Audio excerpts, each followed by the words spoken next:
next natin na destinasyon, Pateros. So habang binabaybay natin ditong kahabaan ng Shaw Boulevard, maulan mga dudes.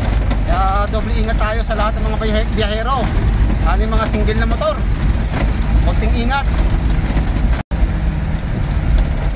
So pagawi tayo ng C5.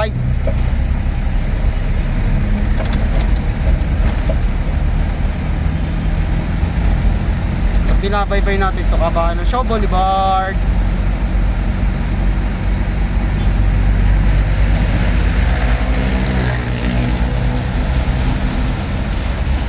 Naulan na Sabado, mabuhos na mga dudes.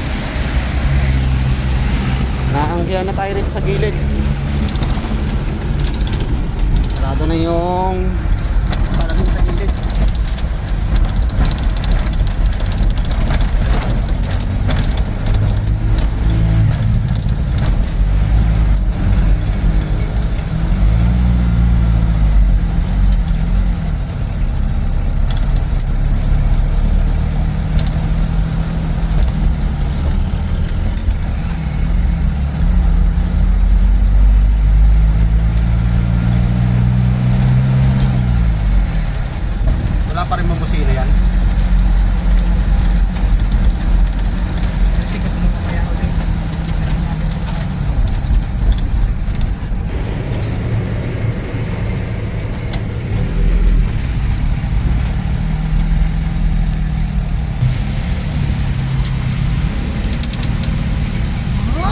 Ulan nga naman.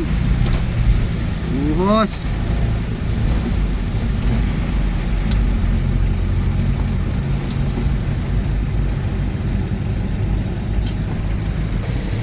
Traffic ng C5. Pasig Boulevard, President Garcia Avenue or C5, mas kilalang C5. So matraffic mga dudes, matraffic. Ang kita na natin dahil sa ulan.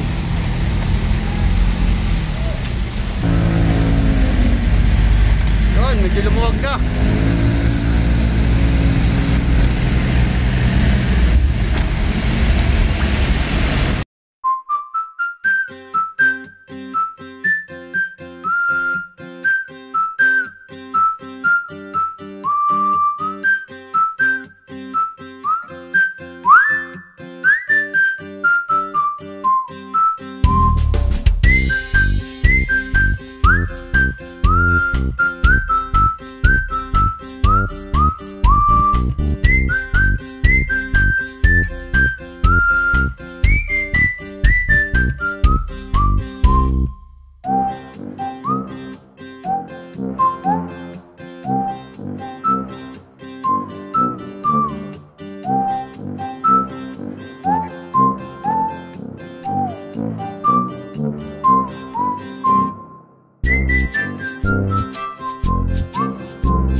Marami ng branch yun, mama.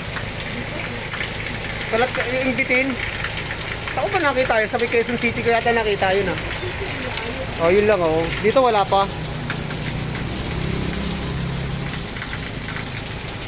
So itong pinakamahirap mga dudes. Yung nag-uulan.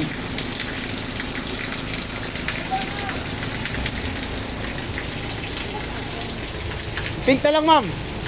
Para... Oo. Para kahit malayo, basa.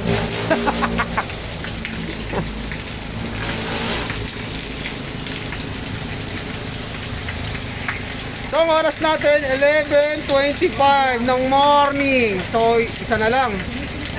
Isa na lang tayo mga dudes. Yung sinasabi si ma'am. Okay, thank you ma'am. Salamat po ng marami. Maulan na Sabado. Bumabagyo.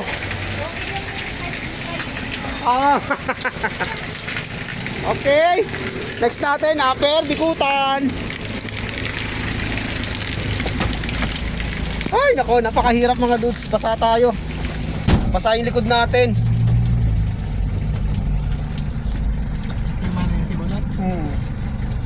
Ha? Sakto. Pagdating dito, sabay buhos.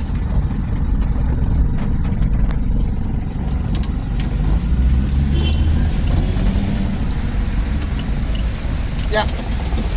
Agoy. Sana lang. Kasi oras natin, tama-tama yan, doon tayo magmana ng alian. So wala pa siguro alas 2 dito, nasa garahe na tayo mga dudes.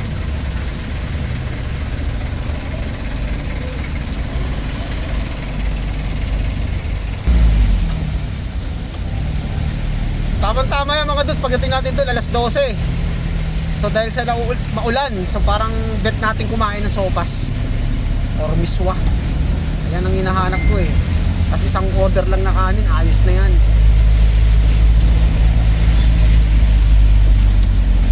Buhos mo yung sopas to sa isang order na kanin. Talagang ilulunod mo ba? Tapos ano mo, halo-haloin. Ayos na yan.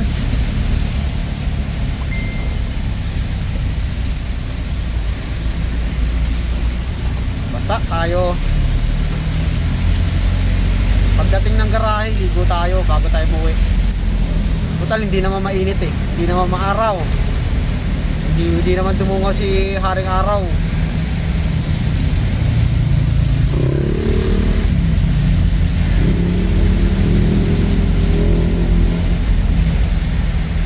Basa.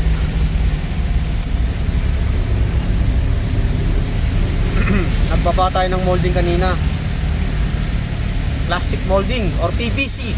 PVC molding, isang bandel.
So mga dudes, nakarating tayo rito saktong alas 12.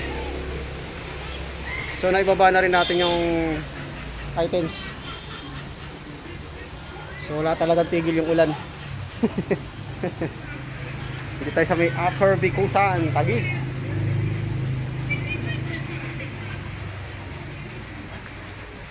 So talagang magdamag na tong ulan mga dudes. So pagka antayin lang natin yung resibo, ni-receive lang, then kakain tayo. Tsa-tsa muna. Sana makakantay ng sopas. Mas bet kong kumain ng sopas. Para tayong naglilihit.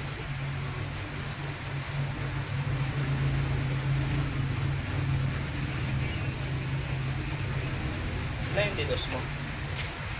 Na concrete nail. Isang didos. Isa lang. Oo. Isang 4. Dalawang 3. Tama.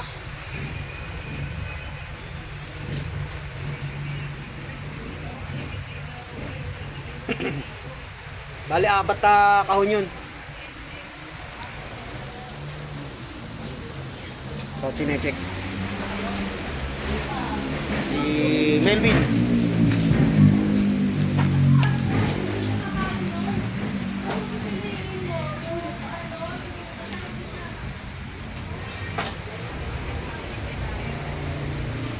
Kapag ito straight 1 linggo na nag-uulan mga dudes, nanganganib yung lugar namin sa may Bukawi.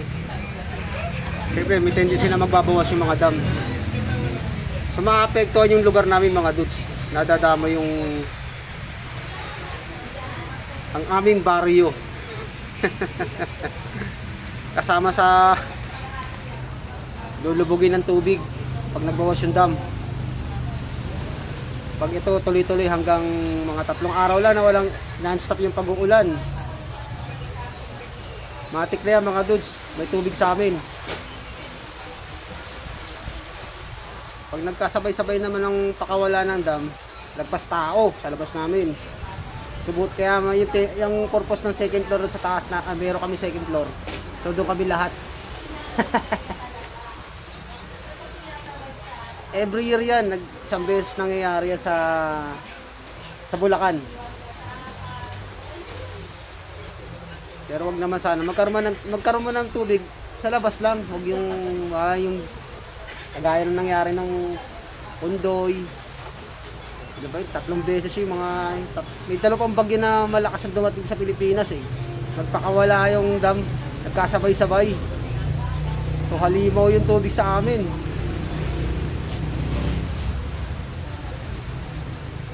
Eh, wag naman sana mangyari mga dudes. Alin? May check ba na pula? Pag wala puray mo. Diyan ko yung binabasayan niya pag walang check. Eh, hindi binuburan ni boss eh. Umaasa na baka dumating eh. Napapasa mo ba yan? Kung tigta lang kunin mo. Okay lang? Malinaw pa mata mo. Return na to, return.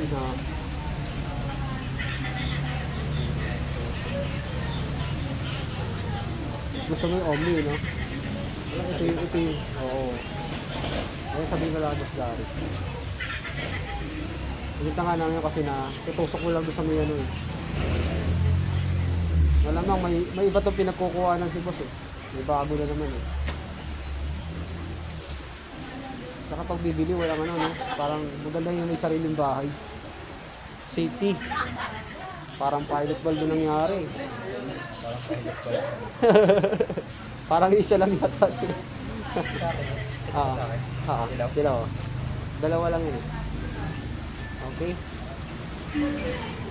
Ito matawag yung ahente namin. Yan, tumatawag eh. Thank you, Win. Okay. Tapos na. So, tsa-tsa tayo mga dudes bago tayo umuwi. Maulan. Umuulan. Tayo muna. Ayun na pa ito tumatawag yung ahente namin mga dudes. Hindi ko sinasagot.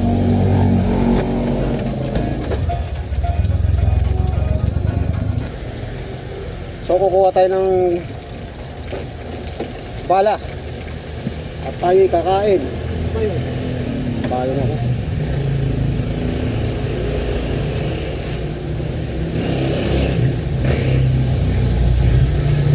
Nananan Nananan.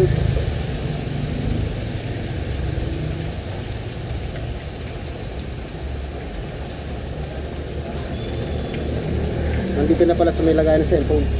So hindi ko nabibitbitin ito mga dudes.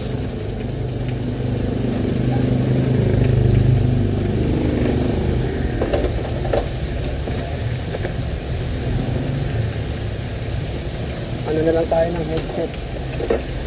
Yung Bluetooth mga dudes. Kaya na pa tumatawag tong ahente namin eh. Hindi ko sinasagot mga dudes. Habang nasa Pasig pa tayo, tumatawag.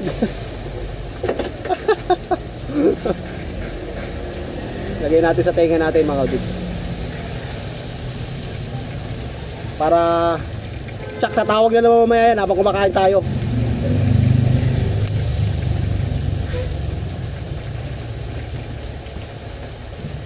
So kakain muna tayo mga dudes.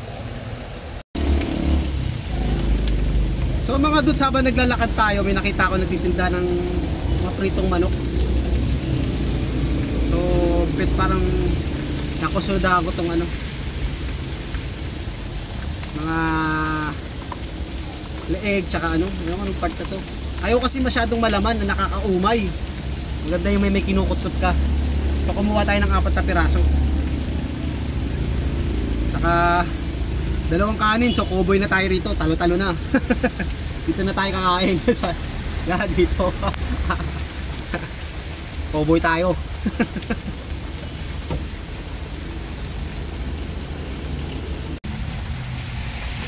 So yan. So 2 kanin. So dito sa packing tape na natin. Saka 4 na pirasong manok. Nagkakalagang 15 pesos isa.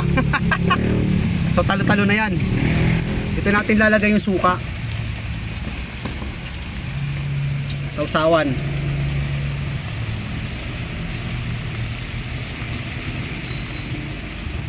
So cowboy muna tayo. Tapos ito lalagay natin sa kamay natin. Yung naglagyan ng kanin.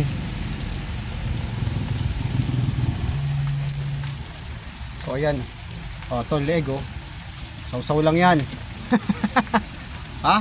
Talo-talo na. Diba? Kain tayo.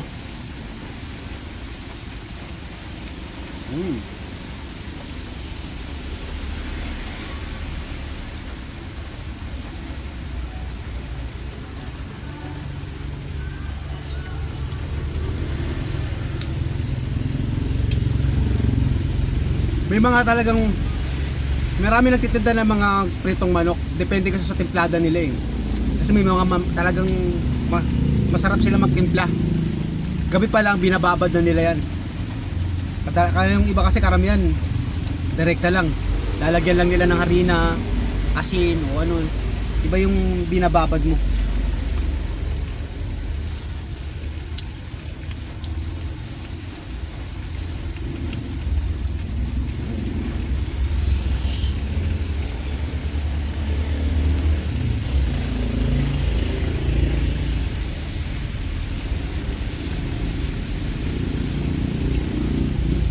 Lodi, Bongo TV Vlog, Boss Henry, kain tayo.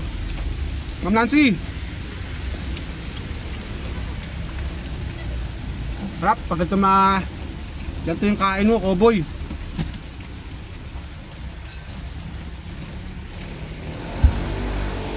Para ka nagbukbang.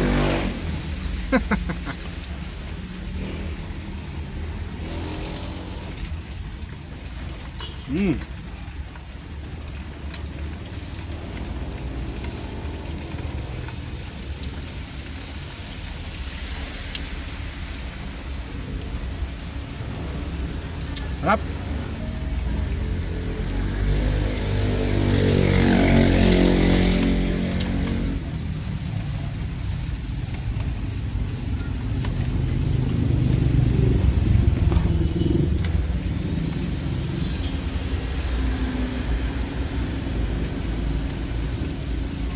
pagkatapos natin ito, uwi na tayo mga dudes. Tapos na yung mission natin.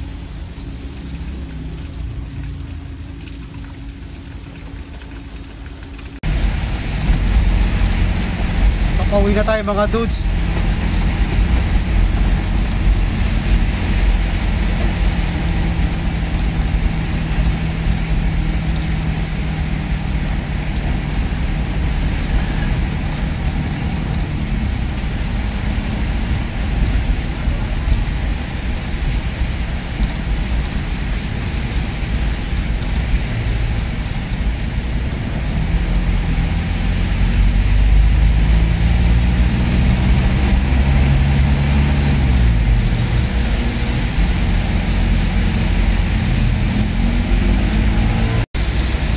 So hanggang dito na lang ang ating vlog mga dudes. So maraming salamat ulit sa walang sawang panonood. God bless po at mabuhay tayo lahat. Maulan na Sabado.